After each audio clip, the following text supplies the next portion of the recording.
I'm here today with Rohan Dredge, who's the Executive Director for Australasia for ARC, the Association of Related Churches. Rohan, thanks so much for making the time to be with us today. Really appreciate that. Tell us a bit about ARC. Yeah, thanks, Tim. It's a privilege to have this conversation and just add to the number of incredible conversations that you're curating. So thank you. ARC is the Association of Related Churches, as you said, and it's actually got birthed out of the US about 20 years ago. And I know you'll ask this question about Australasia, but they're just about to celebrate the 1,000 churches planted in that period of time. Wow. Out of the US. And it was birthed from a commitment that Pastor Chris Hodges and a group of key leaders made with a gentleman called Billy Hornsby. And that was about Billy's commitment to supporting the little guy, was the way he used to describe it. You probably wouldn't say it quite like that right now. But what Billy's passion was about was actually finding a way to support the dream that was in someone's heart. And as a result of that, a group of key leaders got together and began to talk about what would it look like if we genuinely supported a person's dream to plant a church. And the ARC got born from that. And it's grown quite significantly over that period of time, along with another, obviously other significant church planting movements. Wow. So tell us, what makes ARC different to other church planting models? Well, I think the beauty of a model, Tim, and this is, again, what's wonderful about the series of conversations we're having, is a model doesn't need to be for everybody, but it does need to be for somebody. And the way I describe the ARC model to people is that it's got a beautiful blend of spirit, which is what's the underlying conviction theologically or from a ministry point of view, but it's also got structure. And it literally, one is the left hand and one is the right hand. It tends to find its home most effectively in the charismatic end, Pentecostal end, what you might have at some point in time called the contemporary church, but that's probably, again, a definition that's changed, I believe. It finds its home most effectively there because there are some unique pillars of the ARC model that I think that kind of a ministry view, that kind of a ministry philosophy really attracts. Yeah, that's interesting. I've heard it said that the ARC model is a bit like Rick Warren's purpose-driven church model, but on steroids. That's how it feels. In terms of taking up the structure. Can you just elaborate a little bit more on the structure and why that's so important? Well, again, I'm leading the ARC Australasia with a very strong relationship back to global, and because the model actually suits my style of ministry or my philosophy of ministry. So right. That's an important thing, isn't it? Finding a model which suits your style. I think it's, again, if you look across the resources that are sitting in the exponential suite, everything's there. There's thinkers from different parts of the world. There's microchurch, there's the ARC model, there's different ways of understanding development of movements. And I think that's the beauty of what church planting can look like. And the ARC model itself is, and it's a good distinction. It's the purpose-driven church on steroids. It really sits at that excited end, that entrepreneurial end, that visionary end, that I'm busy on social media end of the target market. But at the same time, it's got a very deep sense of what the ministry convictions need to be. It's got a very, very deep conviction around simplicity over complexity. So a very strong commitment to evangelism, a very strong commitment to mobilizing people towards engagement, and a very strong commitment to people feeling connected through small groups and service. One of the keys I think that the ARC model emphasizes, and this is where some structural pieces come in that I think are very useful.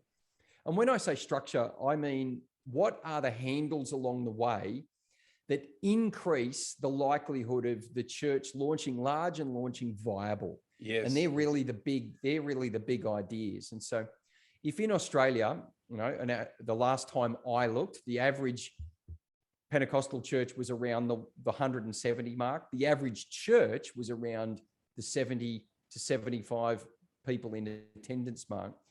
ARC doesn't consider that to be viable. Now, it doesn't mean we're running around, the ARC model doesn't run around and criticize that. What it says is, what would it need to look like for the person planting the church to not have to do anything else other than lead the church in its first year by planting in a way, launch large, launch viable, which we say is about 100 people. And that's a real distinctive, I think, Tim, of the ARC model. And what we've discovered, not just globally, but in Australia, the churches that have been able to do that are the churches that have been able to then take that next step of their growth and development. Yeah, that's interesting. One of the things that I noticed about the ARC model some time ago was the financial formula, if you like, that you actually have attached to it. And I understand that the ratios that you actually got, they came out of a survey that was done of what was seen to be successful churches in America. Would you mind commenting on that? And I hope I'm not putting you on the spot with this one. I'm sure it's something which you're fine with, but also explain the formula, because I think there's a lot of wisdom in that formula. Yeah, again, and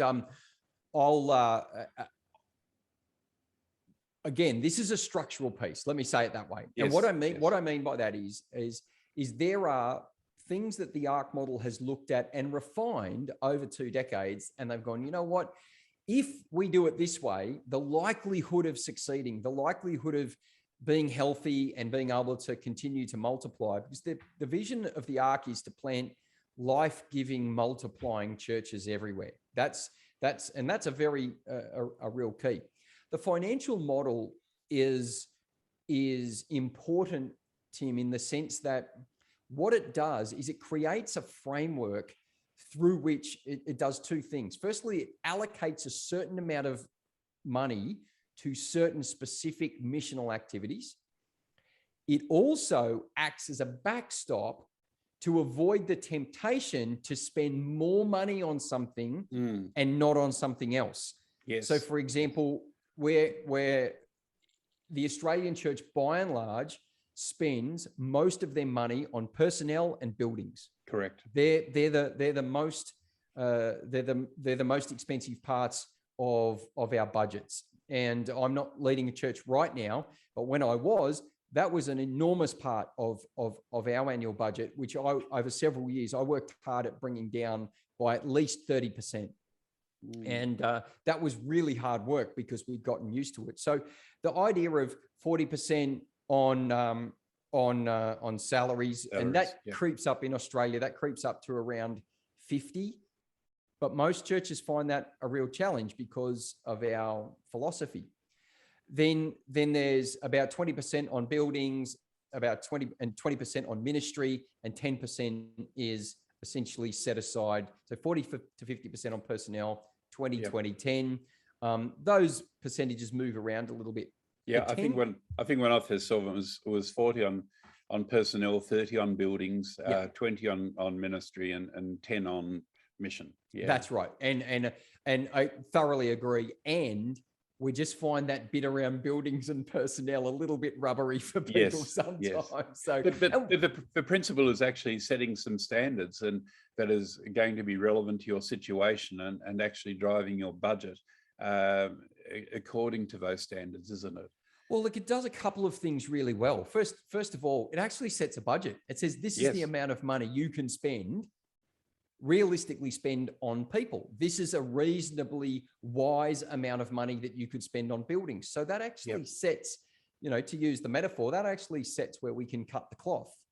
Yes. Now, one of the unique parts of this is that the standard ARC model has a 10% surplus.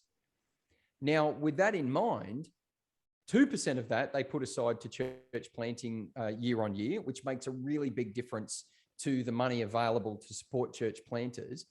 But if you're running a church year on year, and let's just say your budget's $500,000 and you've got a 10% surplus at the end of the year, cumulatively, you've got $50,000 a year cash that you're able to put aside for something, additional savings, pre-invest, or or use that for other missional activities. And in the very large churches that have this model, it's creating the opportunity to advance mission very, very quickly because of the financial model.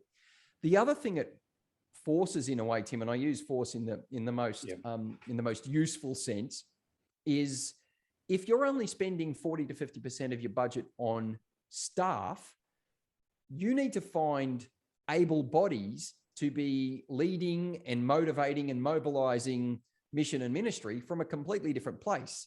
And again, this is where I love the elegance and the commitment of the ARC model to help people move through a place of connection and engagement and commitment, so that typically the ARC model would want to see much higher levels of people in volunteer ministry and much higher levels of people in small groups as well as a result. So in a way, those models work together to move you to a place where you're not relying exclusively on paid staff, but you're also looking for people to be mobilized into mission, and they work together. Now, I'm not suggesting it's easy or it happens quickly, but they do work together in a beautiful way. Yeah, no, that's great. Looking at Australia, I presume that the Glow Church on the Gold Coast is probably the preeminent model of ARC here in Australia. Are there many other ARC churches that have been planted in Australia? Yeah, we're just coming on towards our 10th church in Australia. But in fact, more broadly, we define ourselves at the moment as Australasia. So we've actually planted a church in Malaysia. There's a handful in New Zealand.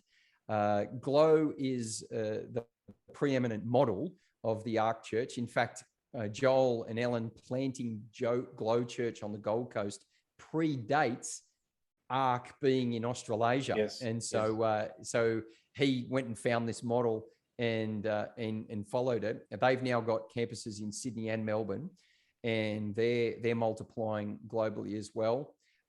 We've recently planted a church in Perth, and there's others just coming along the way, slowly using the ARC model as well. So is it true to say that most of the ARC churches in Australia have come out of the ACC or a part of the ACC? That was the original point of contact. In fact, our friends in the ACC in Queensland saw this model. Yes. And again, predated Glow Church, predated ARC Australasia, built a relationship and a partnership with ARC Global or ARC USA. And they're so generous, they just said, whatever we've got, you can have. And that's become a core part of the model that ACC Queensland used. Parts of it were influential in some of the work that Western Australia is doing. I watched with enormous joy the conversation you had with David Storer. Oh, yes. Who's he just carries that fathering apostolic spirit, and it was just so fascinating to hear him talk about that. They've actually they've got some ARC principles, but then they've really done some great thinking about governance and breadth and health. And I think there's a fantastic sort of piece of work that they're doing. But largely the ARC suits those charismatic, Pentecostal, entrepreneurial, ambitious, excited kind of church planters. But with very high standards, very high standards. In fact, what we've discovered is, as we've moved towards working with denominations, because that's essentially our role, there's no intention of ARC being a denomination in and of itself. No. But we want to partner with denominations. We've actually discovered that sometimes the ARC standards are higher and harder to actually accomplish than denominational standards. And we find when we're able to partner those two together, we get a better result for the church planter. Yeah, no, that's great. Last question for you, Rohan. Is there any particular geographical or demographic criteria or place that ARC model suits best? Yeah, it's a good question. The first thing I'll say is we're actually seeing it work across different places for example, is it urban or rural? I mean, ARC actually started in the southern states of the US, but we're watching it work in Manhattan, in New York. So it's and that's exciting. When you've got a model that's got that level of transferability, you get excited about that. What we're noticing in Australia is where you would likely put a contemporary growth corridor church plant where people are looking for a really life-giving expression of their spirituality or their Christianity. Australia's spiritual landscape has changed a lot in the last couple of decades. So we're dealing with increasingly lower numbers of what you would necessarily say is Christian literate people. Certainly, I bump into people whose value system align with a Judeo-Christian ethic, but they wouldn't describe themselves as Christian. I think the ARC model fits in that space, that sort of growth corridor space, where people are looking for some kind of enlightenment and they find the Christian faith, but they want it also to be a life-giving experience and really great for their families. So that sense of energy and life and contemporary nature and come on, let's go. It's that kind of temperament and that kind of demographic as well. No, fantastic. Rohan, thank you so much for your time today. And I understand that you're going to be moving states in the near future. So all the best for the move. And I look forward to talking to you again, probably when you're settled in your new location. I hope that happens, Tim. And this is just, as I said 2 or 3 times, that the fact that you and Exponential are curating these conversations and resources, I think is essential. Thank you. Thanks, Rohan.